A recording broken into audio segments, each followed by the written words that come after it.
For those of you who do not know who Margaret Sanger was, she was probably the biggest scourge on the minority community and also the white community. It didn't matter what community you were. If she considered you an undesirable, you were an undesirable and you weren't allowed to have children. She sterilized more young women than I have ever seen in my life. I have never witnessed anything like this.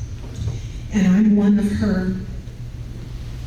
I don't want to call myself a victim because I'm not a victim. I have God. I have Jesus. Yes. And I am no one's victim. My mother contracted cancer, cervical and ovarian cancer, when I was 12. The doctors told her that she would have maybe 6 months to live with chemotherapy. And you know how that goes in the 1970s. Back then, we didn't have the medical advances we do today. We just didn't. Well, she told the doctor she had 5 children, and she wasn't believing that God was going to leave her here on this earth.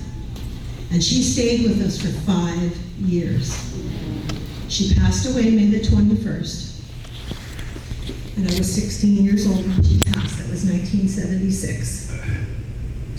After my mother passed, my father was an alcoholic, and my father, I'm sorry to say, was a racist. If you weren't like him, he did not like you. And if you went to church, he really didn't like you. Okay? May God rest his soul. I really pray he's in a better place. I can't say one way or another because that was between him and God. Yes. And you know your own hearts, but nobody does know your heart but God. Trust me. So she passed away, and my father married the woman he was having an affair with 6 months after my mother passed away. Yes, he was cheating on my mother when she was dying. Well, I went rebellious. As we can all tell, I'm kind of a rebellious girl. Okay? And that's okay. Yes, because God watched out for me. Yes. I ended up pregnant, unwed. My boyfriend was Mexican. That was a no-no. Big no-no in my family. No. Can't do that. So my parents, my dad and my stepmother,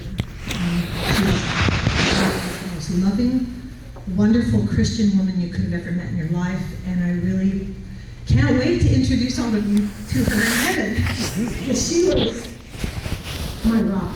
She's the reason I'm here today. And I'm a Christian is because of my mother.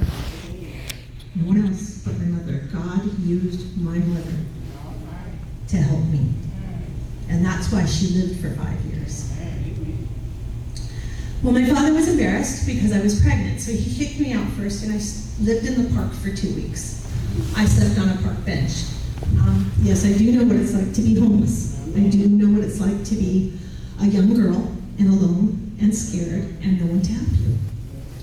Well, my dad decided that since the neighbors kept driving by Perry Park and kept seeing me in the park, that was just not a good place for me to be. So he came and picked me up, and he took me to downtown Los Angeles. This was California at the time.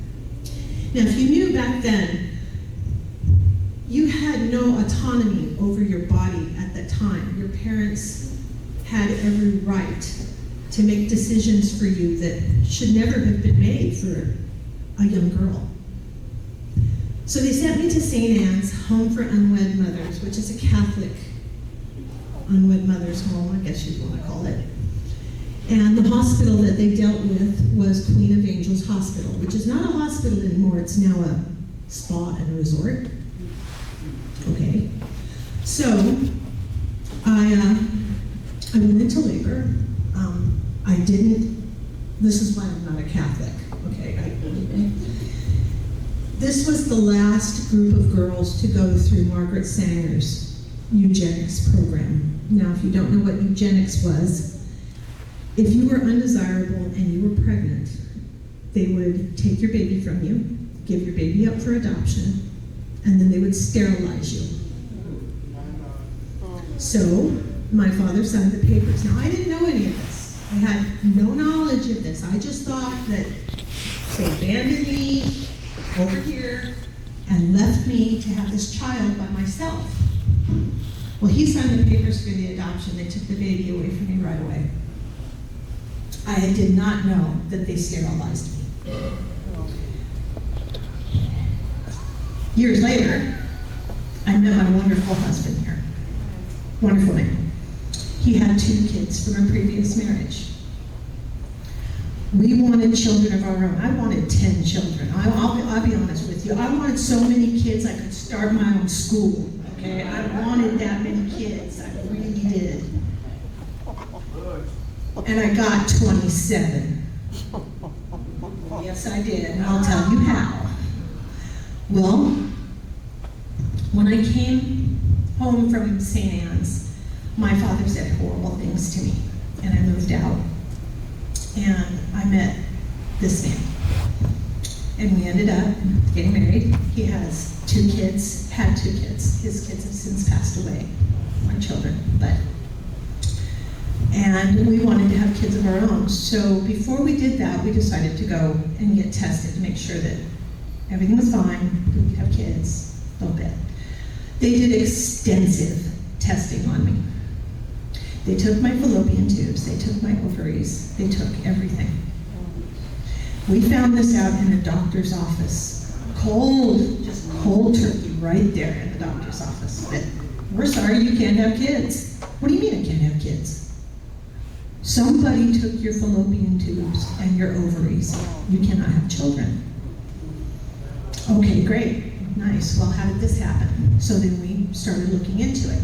We looked up the doctor, Dr. Sespon. Yes, I remember his name. All of these years ago, I still remember his name. I will not forget. I even remember the nun that smacked me across the face because I was crying. Her name was Sister Gerard, of all things. So, I met Tom, and we found out we couldn't have kids, and we called my father immediately. We're going to meet, and we're going to meet at a restaurant, because Dad didn't want to meet privately because he knew what was going to happen. So we need to talk to you. We found out we couldn't have children. We met him at a restaurant in Rosamond, California, and I kid you not. Tom looked at my father and said, "Did you have her sterilized?" And Fran said, "It was me who did it. She's an undesirable, she shouldn't have children." Yeah, I was the problem child. I wasn't allowed to have kids. I wasn't allowed to have babies, and I wanted them so badly. And then after you find out you can't, you want them even more, you know, what you can't have. I was angry. I was angry at my dad, I was angry at my stepmother, I was angry at God. I was angry at everybody at that time. But you know what?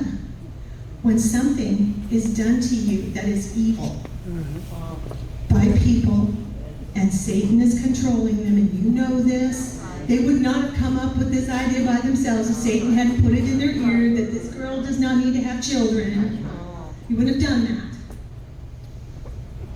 God turned their evil to good. Tom and I counted, Tell it. we have literally raised 27 foster children.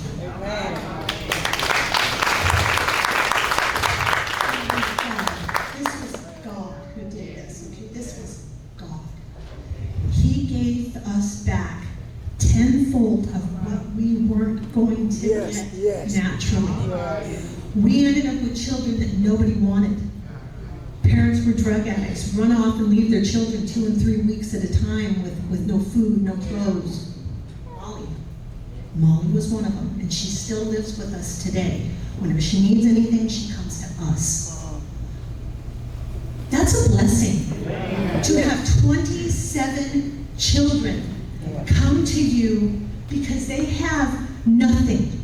They have nothing. They have no parents that love them. They have no one that cares about them. You see a child like that, you embrace them.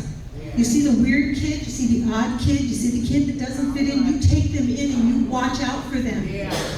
Because they need you. And I'm living proof of that God works.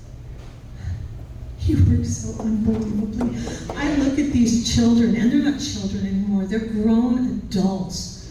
They have bachelor's degrees. They're teachers, administrators in schools. One is a boat captain, for heaven's sakes. She is a boat captain. She got her boating license. This is the stuff that I look at, and those are our accomplishments. Those are what we did because God turned something evil into something good. And not just good, beautiful. Beautiful. I mean, yeah, there were times, you know, I could barely afford to feed us, let alone 5 kids. But we made it work because God made it work. Because God gave us the ability to take care of these kids, feed these kids, clothe these kids. These kids, some of them had been molested by their parents. Some of them were selling drugs for the parents. Some of them were living in hostile environments that they would not have survived. And God did that for us. So when you ever think, if you ever get to despair, where you think that God isn't going to help you, he can't work this, he can't fix this, he can do anything. Yes, he can. He gave us so much back that we lost.